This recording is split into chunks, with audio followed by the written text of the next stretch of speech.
오늘 이제 저희들이 사도행전 22장 후반부 말씀을 나누게 됩니다. 이제 사도행전 22장은 그 사도 바울이 예루살렘에서 이제 유대인들에게 잡히게 됐습니다. 그때 이제 그 사도 바울이 천부장에게 부탁을 해서 이제 이 유대인들에게 말씀을 전할 수 있는 기회를 얻게 되고, 그때 전했던 말씀이 이제 22장에 기록이 되어져 있습니다.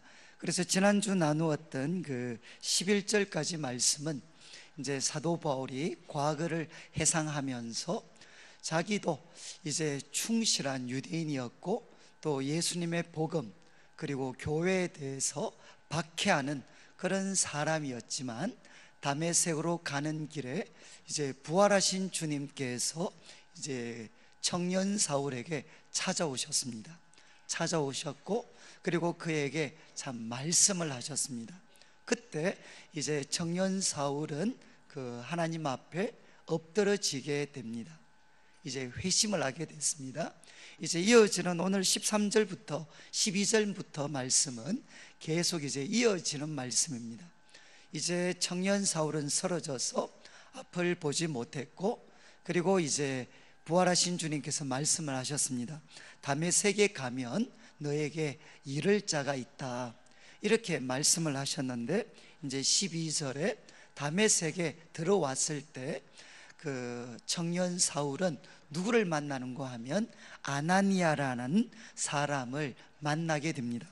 그래서 12절에는 그에 대한 소개가 나와 있는데, 율법에 따라 경건한 사람으로 거기 사는 모든 유대인들에게 칭찬을 듣는 아나니아. 그러니까 이 아나니아는 어떤 사람인가 하면 율법에 따라서 경건한 사람이었습니다.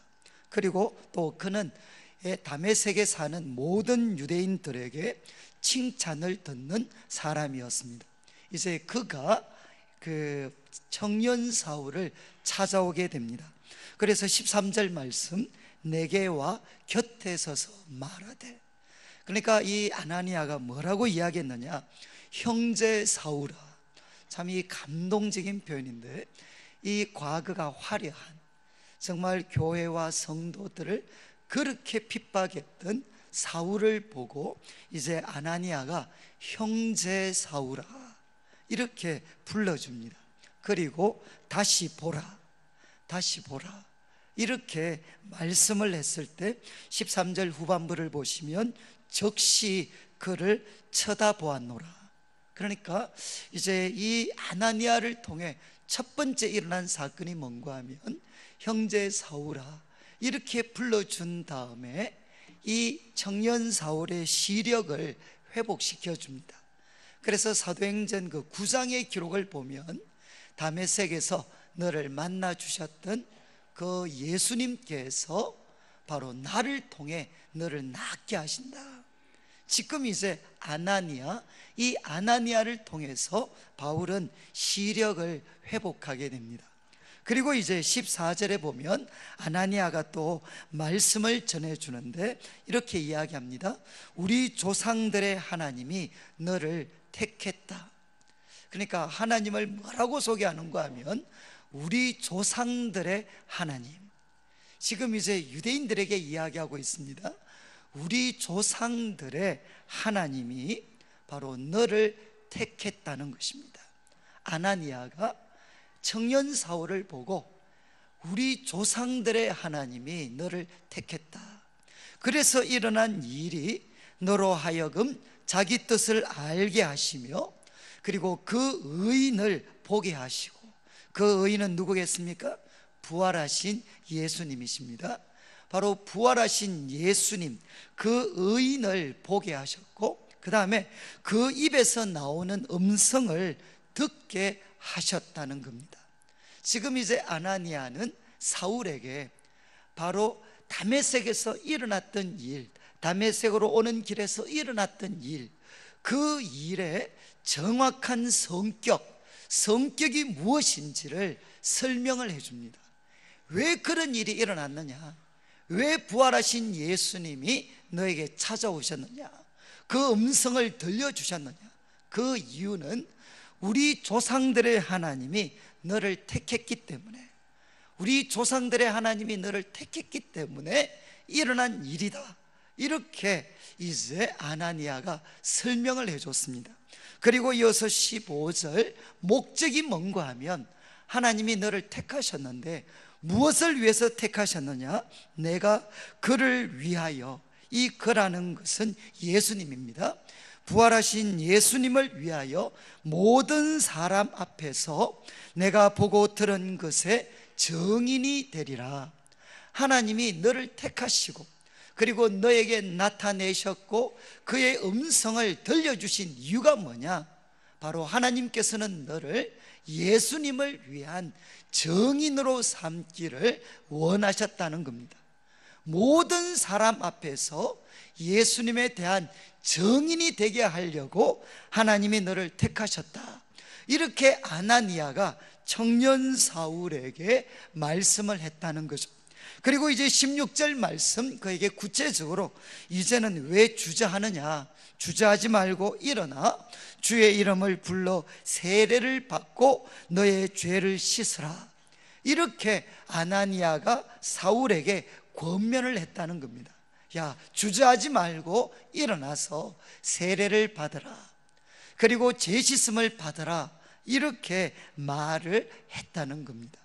자, 이제 이 바울 사도가 자신이 청년이었을 때 이야기를 지금 예루살렘에 있는 유대인들에게 들려줍니다. 이 이야기를 통해 사도 바울이 하고 싶었던 메시지는 뭔가 하면, 내가 왜 유대인들에게 복음을 전했느냐? 복음을 전한 이유는 바로 하나님께서 나를 그분의 증인으로 삼는데 유대인뿐만 아니라 이방인까지 포함한 모든 사람 앞에서 나를 증인 삼으시기 위해서 택하셨다고 아나니아를 통해 하나님이 말씀해 주셨다는 겁니다. 그래서 그 말씀에 대해서 내가 순종한 것이다 라고 바울은 이야기를 합니다. 저는 이제 오늘 이 말씀을 보면서 우리 성도님들이 잘 아시는 말씀입니다. 사도 바울이 청년 때 다메섹 도상에서 부활하신 주님을 만났습니다. 어쩌면 그 경험만으로도 충분할 것 같은데, 하나님께서는 이제 며칠 후 다메섹에 아나니아라는 사람을 준비시키셔서 그 청년 사울을 환영하게 해주시고 눈을 뜨게 해주시고, 그 다음에 하나님 부활하신 예수님이 그에게 나타나신 목적에 대해서 그에게 알려주면서, 이제 너는 앞으로 뭐가 돼야 되느냐? 모든 사람 앞에서 예수님의 증인이 돼야 된다. 이렇게 바로 아나니아를 통해서 이렇게 하나님의 뜻을 전해줍니다. 저는 참 이 바울 같은 사람도 누구의 도움을 받았느냐? 처음 믿었을 때 아나니아라는 사람, 믿음의 선배의 도움을 받았다는 것입니다. 제가 이렇게 좀 강조하는 것은, 저는 이제 우리 성도님들 사도, 그러니까 청년 사울, 나중에 사도 바울이 됐는데 그도 누구의 도움을 받았느냐? 믿음의 선배 아나니아의 도움을 받았습니다. 그렇다면 우리가 하나님의 사람으로서 바로 세워지는데 나 혼자서 충분히 할 수 있겠습니까? 아니면 신앙의 선배들 그리고 또 동역자들의 도움이 필요하겠습니까? 혼자 하실 수 있겠습니까? 아니면 옆에 있는 성도들의 도움이 필요하겠습니까? 어떠실 것 같아요? 옆에 있는 신앙의 선배들, 동역자들의 도움이 필요합니다. 지금 우리 한국 교회에 제가 볼 때는 참 이 문제 중에 하나인데, 그게 뭔가 하면은 우리 성도님들이 너무 지치시고 또 우리 목회자들에 대해서 실망을 많이 하다 보니까 이제 어쩔 수 없이 말씀을 잘 전하시는 분들 교회로 많이 몰려듭니다. 저는 뭐 그거에 대해서는 큰 불만이 없는데, 그런데 이제 뭐가 문제가 생기나, 말씀만 듣고 예배만 드리고 그냥 잽싸게 사라지는 겁니다. 이해하시겠습니까? 그냥 가셔서 참 훌륭한 말씀 듣고 그 다음에 이제 고상하게 그냥 집으로 혼자 돌아가셔요. 그래서 한 주 동안 교회 공동체 속에 어느 누구도 만나지 않고 혼자서만 신앙생활을 하시는 분들, 그러면서 그것을, 좀 죄송한 말씀이지만 아주 고상한 신앙생활처럼, 나는 참 이 사람들과 섞이는 것 자체가 싫다, 나는 하나님 한 분만 바라보고 나는 신앙생활을 하겠다 라고 생각하시는 분들이 많습니다. 그분들은 오늘 회개하셔야 돼요. 왜냐하면 사울도 누구의 도움을 받았느냐? 아나니아의 도움을 받았습니다. 믿음이 어릴 때. 그렇다면 저희들은 말할 필요가 없습니다. 저는 이제 그 고등학교 때까지 교회 속에서 열심히 신앙생활을 하긴 했습니다. 그렇지만 저는 참 이렇게 아쉽긴 한데, 저는 고등학교 때까지는 성도의 교제가 뭔지를 저는 잘 몰랐습니다. 왜냐하면 교회는 저한테는 축구하는 곳이었어요. 아침 제일 일찍 가서 예배 시작하기 전에 열심히 공차다가 그 다음 또 예배 드리고 또 끝나고 나면 또 애들 데리고 가서 또 축구 열심히 했어요. 저는 참 어릴 때 교회는 저에게 이렇게 공을 차는 곳이었어요. 그리고 또 교회는 우리 임원들이나 이렇게 조직을 하면 임원회의도 하고, 그리고 또 시화전도 하고, 그리고 또 성가 발표회도 하고. 그래서 저는 또 교회는 어떤 곳이었느냐, 이렇게 행사를 하는 곳이었습니다. 행사. 참 그것만 해도 보람 있는 일이었죠. 좋은 일이었습니다. 그런데 저는 고등학교를 졸업할 때까지 성도의 그 거룩한 교제, 하나님의 말씀이 중심이 되어서 서로를 권면하고, 그리고 또 때로는 서로를 가르치기도 하고 구중하기도 하는 그런 거룩한 만남을 저는 참 맛보지를 못했습니다. 그런데 이제 대학에 가서 제가 말씀드렸던 내수동교회 대학부를 가서 그때 선배들에게 말씀을 배우는 기회를 갖게 됐습니다. 하나님 말씀, 어쩌면 모태신앙이었는데 그것도 선생님들이 아니고 저보다 두서너 살 많은 선배들과 하나님 말씀의 뜻이 뭔가, 그것을 같이 이해하려고 노력을 했고, 그 말씀대로 살아가려면 우리가 어떤 노력들을 해야 되나, 이 말씀의 가르침이 세상의 가르침과는 어떻게 다른가, 이런 것들을 같이 고민하고 알아가다 보면 너무너무 기뻤습니다. 저는 제가 이제 대학 시절에 참 감사를 드리는 게, 하나님 말씀을 가지고 서로 가르치고 권면하고 경계하고 꾸중하는 이 성도의 교제를 그때 저는 맛볼 수가 있었습니다. 그래서 제가 이제 대학교 한 3학년 2학년 겨울에 제 동생이 이제 그때 수능, 요즘 같은 수능 시험이죠, 수능 시험 치고 제가 이제 있는 모임에서 성경 공부하는 수련회를 제 동생을 데리고 갔습니다. 한 4일 정도 수련했는데 4일 동안 뭐만 했느냐, 밥 먹고 나면 성경 공부하고, 또 좀 쉬다가 또 성경 공부하고, 강의 듣고 성경 공부하고. 그래서 한 3, 4일 정도를 동생과 그렇게 같이 보냈습니다. 그런데 동생하고 그때 이제 대구 건교에 있는 수련관이었는데 거기서 한 3, 4일 정도를 보내고, 제 동생은 정말 신앙이 좋은 동생이었어요. 정말 은혜에 대한 체험, 감격도 많은 동생이었는데, 그런데 버스 타고 이제 북부 정류장에 내렸습니다.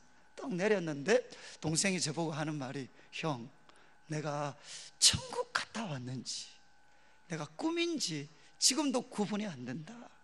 그러니까 그 4일 동안 말씀을 가르치고 배우고 또 기도하고 그렇게 4일 보냈던 시간이 제 동생 입으로 이야기를 하는 거예요. 형, 꼭 내가 천국에 갔다 온 것 같다는 거예요. 천국에.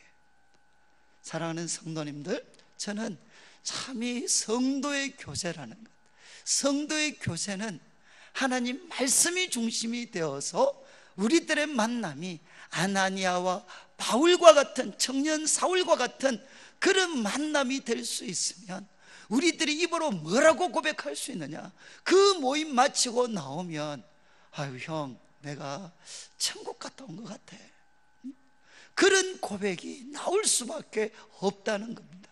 저는 이제 우리 성도님들은 어떻게 생각하실지 모르겠는데, 저는 제가 이제 20년이 돼 갑니다. 이제 내일 교회 95년도 처음 왔을 때 가장 놀랐던 게 뭔가 하면요, 저는 우리 내일 교회 예치 모임이었습니다. 우리 성도님들은 별로 그렇게 감동이 없으실지 모르겠는데, 서울에 있다가 저는, 그리고 내수동교회 대학부 같은 곳은 소그룹 성경 공부가 가장 잘 되는 곳이었어요.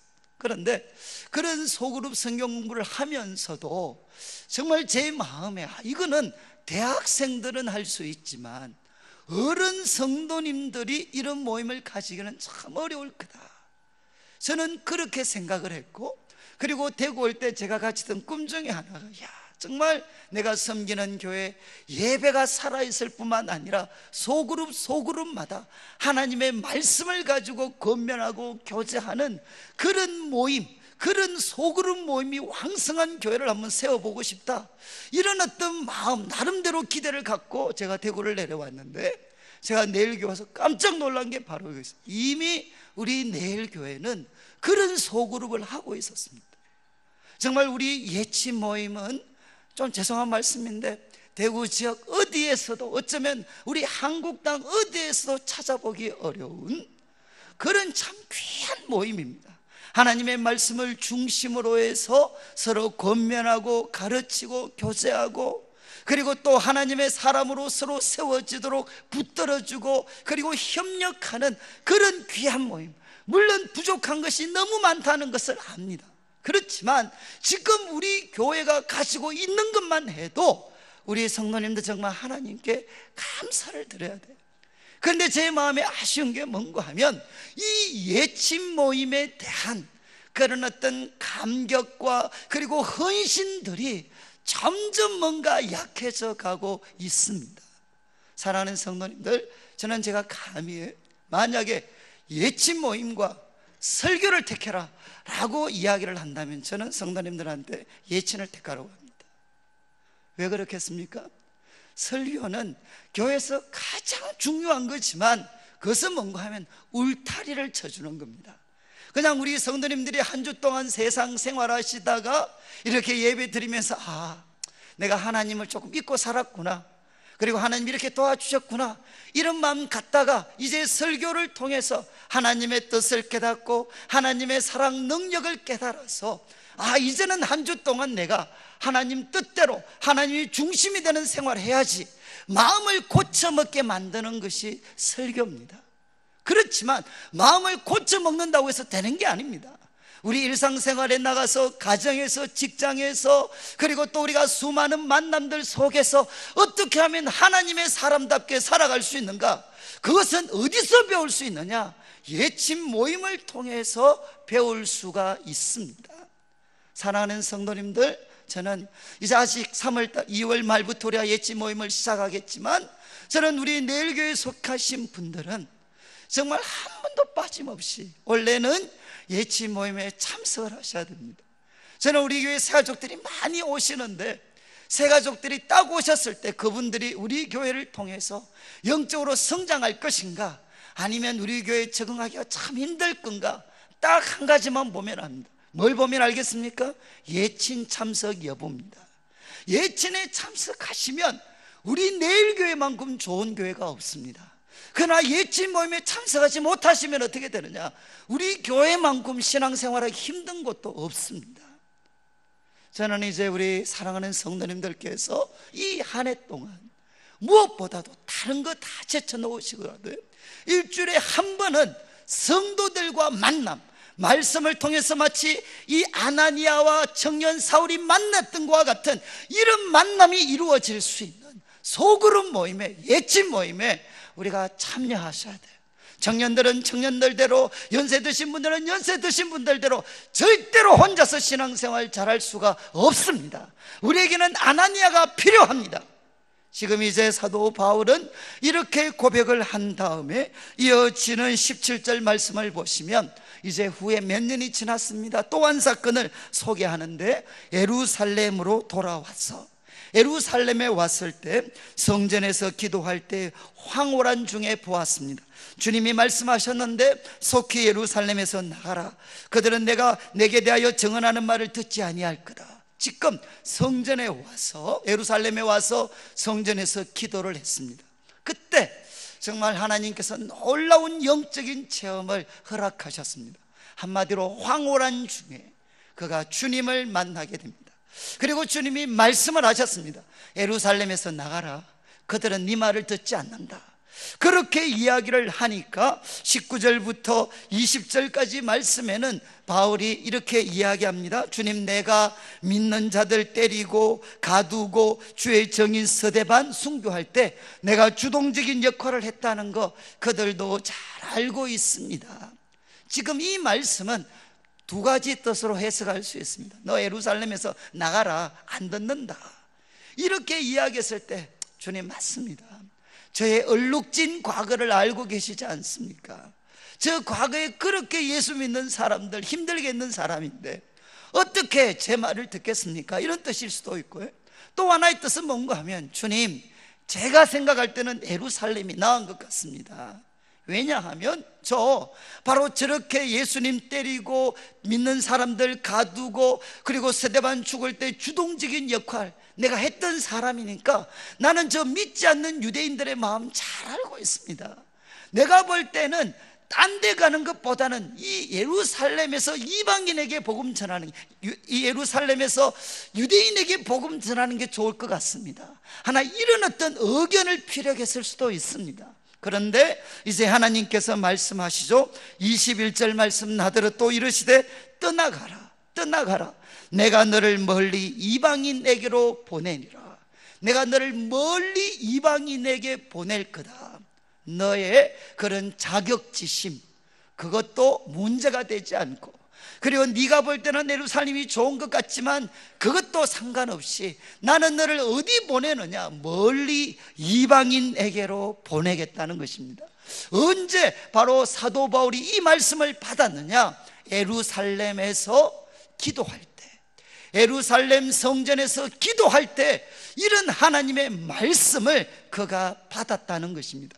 그래서 이 주신 말씀 때문에 사도 바울은 이방인들에게 가서 복음을 전했다는 거죠. 저는 제가 이 말씀을 좀 묵상을 하면서 제가 참 이렇게 한 가지 막 궁금한 질문도 생기고 막 회개도 한 게, 여기 분명히 바울이 이야기했습니다.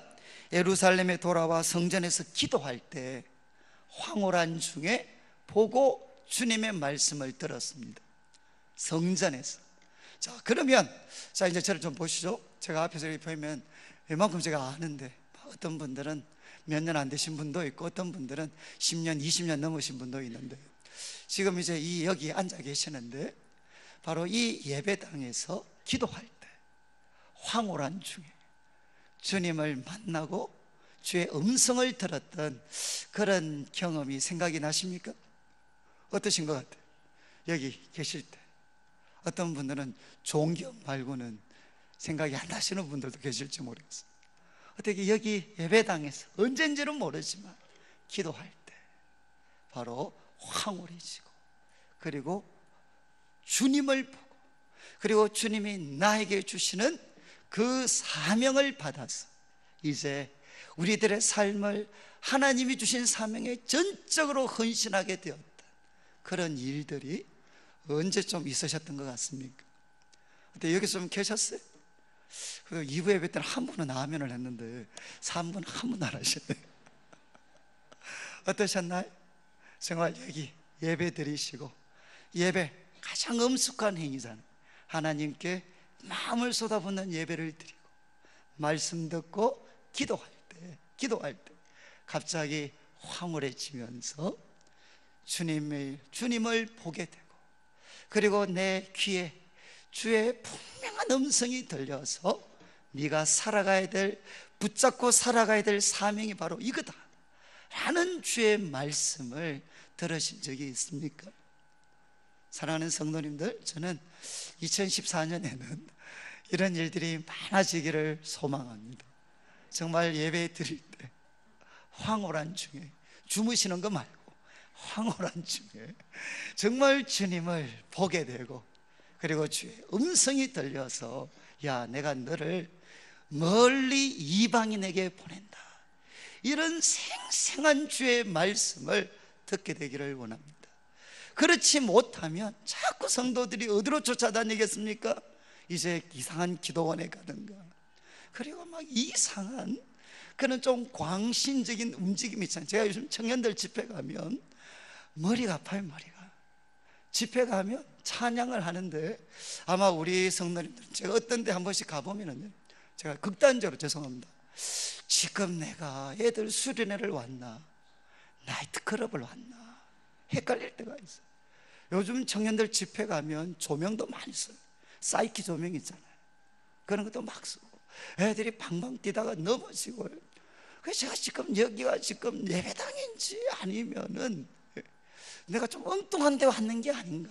성도님들, 예배 때 마음을 쏟아붓고 하나님께 집중하고 기도하다가 이때 하나님을 만나지 못하면 자꾸 어떻게 되느냐, 사람들이 이상해집니다. 성도님들 보십시오. 사도 바울은 그가 다메섹 도상에서 주님을 만났습니다. 만난 것, 주님을 처음적으로 만났잖아요. 그렇지만 그게 끝이 아닙니다. 누구의 도움이 있었습니까? 아나니아의 도움이 있었습니다. 그런데 아나니아의 도움, 아나니아를 통해서 주께서 주님의 뜻이 무엇인지 가르쳐 줬습니다. 그러면 언제나 아나니아 말만 듣고 바울이 신앙생활하는 거 아니잖아요. 그 다음 어떻게 됐습니까? 성전에서 예배드리며 혼자 기도하다가 살아계신 주님을 만나고 그분의 음성을 듣게 됩니다. 저는 우리 교회 성도들에게 바로 이런 일들이 일어나야 되는 거죠. 오늘도 부활하신 주님은 살아계십니다. 우리 성도님들에게 찾아오시는 분이십니다. 청년 사울을 변화시키셨던 우리 주님은 우리들 한 사람 한 사람도 새로운 사람으로 만드실 수가 있습니다. 그렇지만 그런 체험적인 만남이 있을 때 누구의 도움이 필요하냐? 믿음의 선배들의 도움이 필요합니다. 아나니아와 같은 믿음의 선배들이 하나님의 뜻을 그들에게 잘 일러주고 격려해 줘야 되죠. 그렇지만 그것으로 끝나는 것이 아니라 또 혼자서 성전에서 예배드리며 기도하다가 살아계신 하나님을 내 혼자 스스로 만나는 그 믿음의 역사들이 일어나야 된다는 것입니다. 바로 그래서 청년 사울은 이렇게 해서 이방인으로 가라는 주의 말씀 듣고 그는 이방인에게 가서 주님의 복음을 전했다는 것입니다. 이까지 이야기하다가 이제 바울의 연설은 중단이 됩니다. 22절을 보십시오. 22절, 이 말하는 것까지 그들이 듣다가 소리를 지릅니다. 한 번 더 이렇게 행패를 부리는 거죠. 난동을 부립니다. 소리를 지르면서 이렇게 이야기했습니다. 이러한 자는 세상에서 없애버리자. 살려둘 자가 아니다. 저놈은 없애야 된다는 겁니다. 저는 살려둘 자가 아니라는 겁니다. 그러면서 24일 마치 미친 사람처럼 떠들면서 옷을 벗어 던지고 티끌을 천저 공중에 날립니다. 이거는 뭔가 극도의 분노, 집단적으로 극도의 분노를 표출하는 모습입니다. 그러니까 떠들고 그리고 옷을 벗어 던지고 티끌을 공중에 막 날리면서 저런 사람은 살려둘 수가 없다는 거죠. 세상에서 없애버려야 된다. 이렇게 그들이 난동을 부리게 됩니다. 성도님들 좀 이상하지 않습니까? 지금 바울이 이야기한 게 뭐죠? 바울이 이방인에게 복음을 전한 이유는 무엇입니까? 우리 조상들의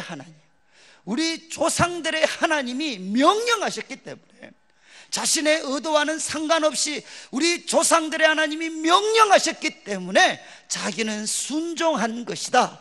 이것이 사도 바울의 이야기였는데, 바로 우리 조상들의 하나님의 명령에 순종한 것이라고 이야기했는데, 지금 이들은 광분하면서 난동을 부리고 있습니다. 왜 난동을 부리죠?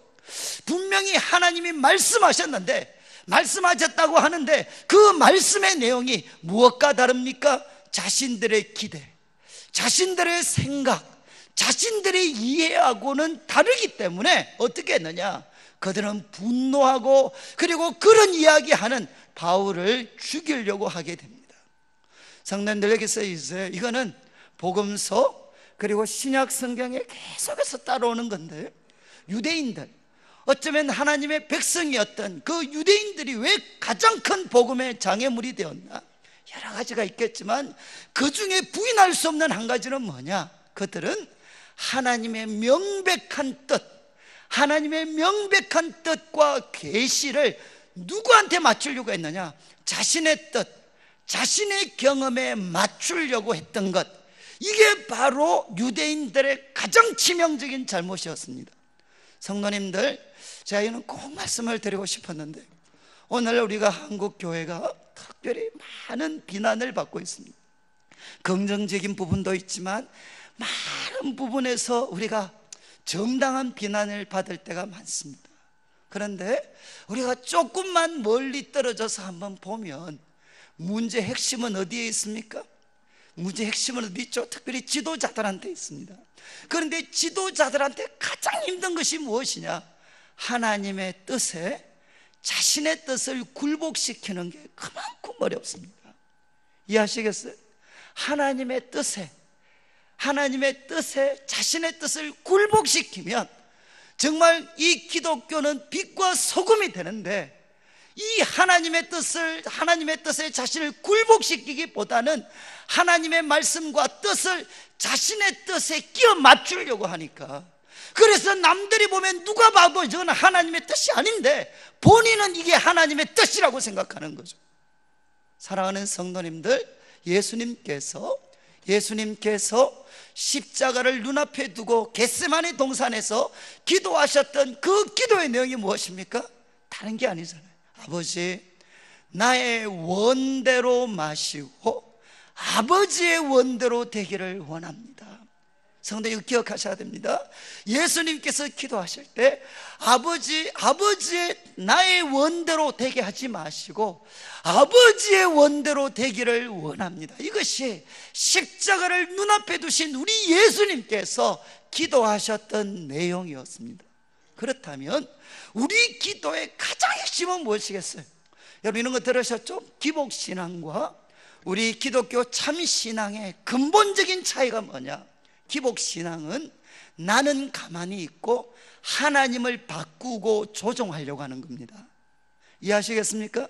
나는 가만히 있고 하나님을 내가 원하는 대로 해주시는 분으로 만들려고, 조정하고 만들려고 하는 것, 그게 기복신앙입니다. 그런데 성경이 이야기하는 참된 신앙은 무엇이겠습니까? 누구를 바꾸는 거죠? 하나님을 바꾸려고 하는 것이 아니고 하나님의 뜻에 맞게 나 자신을 바꾸려고 하는 것이, 그게 성경적인 믿음이고 성경적인 기도입니다. 사랑하는 성도님들, 그래서 우리의 기도의 가장 핵심은 무엇이 되어야 되느냐? 아버지, 나의 원대로 되게 하지 마시고 아버지의 원대로 되기를 원합니다. 제가 이제 외국에서 한 4년 정도 영성신학을 공부를 했습니다. 거기에서 정말 그 많은 기도에 자신을 드렸던 분들이 하나님을 깊이 만나려면 꼭 하나 가져야 될 태도가 있다. 그 중에 하나가 뭔가 하면 인디플런스라고 해서 번역을 하면 무관심입니다. 무관심. 이런 좀 조심스러운 단어인데, 인디플런스, 무관심. 무엇에 대한 무관심이냐? 자신의 체험에 대해서, 자신의 인식에 대해서 무관심해지는 것입니다. 이거는 뭔가 하면 우리가 오늘 하나님을 새롭게 만나는데 가장 큰 장애물이 될 수 있는 것은 뭔가 하면 어제까지 우리가 가졌던 경험, 하나님과 우리가 가졌던 어제까지의 경험이 오늘 하나님을 새롭게 만나는데 가장 큰 장애물이 될 수가 있다는 겁니다. 성도님들, 우리가 아무리 많은 것을 안다 할지라도 그 전능하신 하나님, 그분을 다 알 수 있는 사람이 있을까요? 우리의 지식이 완전할 수 있을까요?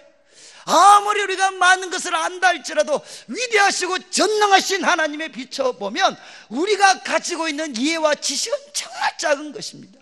그렇기 때문에 우리는 하나님을 대할 때마다 어떤 태도를 취해야 되느냐? 하나님에 대해서 언제나 하나님은 내가 경험하고 알고 있는 것보다 더 크신 하나님이시기 때문에 그 하나님에 대해서 우리들의 마음을 열고 과거의 우리의 지식과 체험에 대해서는 무관심할 수가 있어야 된다는 거죠. 그래야만 어떻게 되느냐? 날마다 새롭게 찾아오시는 하나님을 우리가 만날 수가 있다는 것입니다.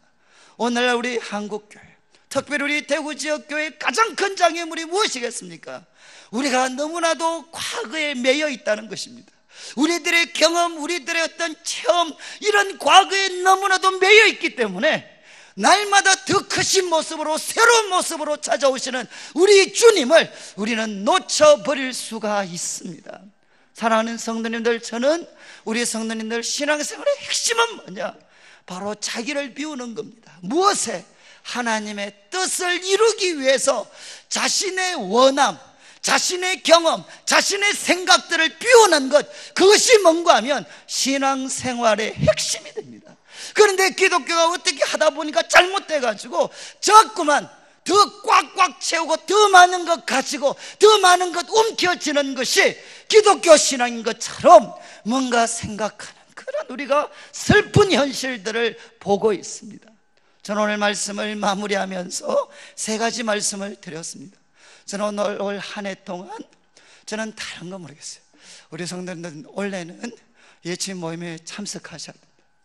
제가 머리가 조금만 더 좋았으면 우리 성도들 한 2,000명 되면 예친 출석부를 제가 다 체크할 수 있는데, 제가 원래는 하여간 우리 성도님들 예친 모임에 참석하셔야 돼요. 소그룹에 참석하셔야 돼요. 그렇지 않으면 죄송합니다, 그냥 우리가 영적으로 죽습니다. 우리는 껍데기밖에 남지 않아요. 그리고 남들이 볼 때는 어떨지 모르지만 그 껍데기에 불과합니다. 껍데기. 사랑하는 성도님들, 이 한 해 동안 우리가 예치 모임과 소그룹과 성경 공부 모임에 참여하셔서 정말 아나니아와 청년 사울이 가졌던 그 깊은 영적 교제를 함께 나눌 수 있게 되기를 원합니다. 그리고 두 번째는 성도님들 성전에서 예배드리고 기도할 때마다 살아계신 하나님을 만나는 역사들이 일어나기를 원합니다. 저는 이 예배당이 살아계신 하나님을 만나고 우리 성도님들 한 분 한 분이 하나님이 주신, 각자에게 주신 사명을 깨닫는 그런 귀한 장소가 되기를 원합니다. 그리고 마지막으로 말씀을 듣고 기도하고 거룩한 성도들과의 만남 속에서 끊임없이 내 자신의 원함, 내 자신은 부인하고 내 자신의 원함은 내려놓고 하나님의 원하심에 나 자신을 맞출 수 있는 그런 성도님들이 되셔서, 저는 우리가 그런 영적인 체질을 갖게 되면은 성도님들 얼마 있지 않으면 이 세상이 무서워하는 교회가 됩니다. 그리고 마귀가 무서워 벌벌 떠는 교회가 됩니다. 하나님의 새로운 말씀, 하나님의 새로운 뜻에 언제나 열려있는 교회, 거기에 순종하는 교회가 되면, 사랑하는 성도님들, 앞으로 몇 년 후에 우리 내일 교회를 통해서 하나님이 어떤 일을 이루실지 아무도 우리가 생각할 수가 없습니다. 저는 우리 성도님들의 삶에 이런 놀라운 역사들이 있기를 고대하면서 우리가 찬양을 한 곡 드리고 싶은데,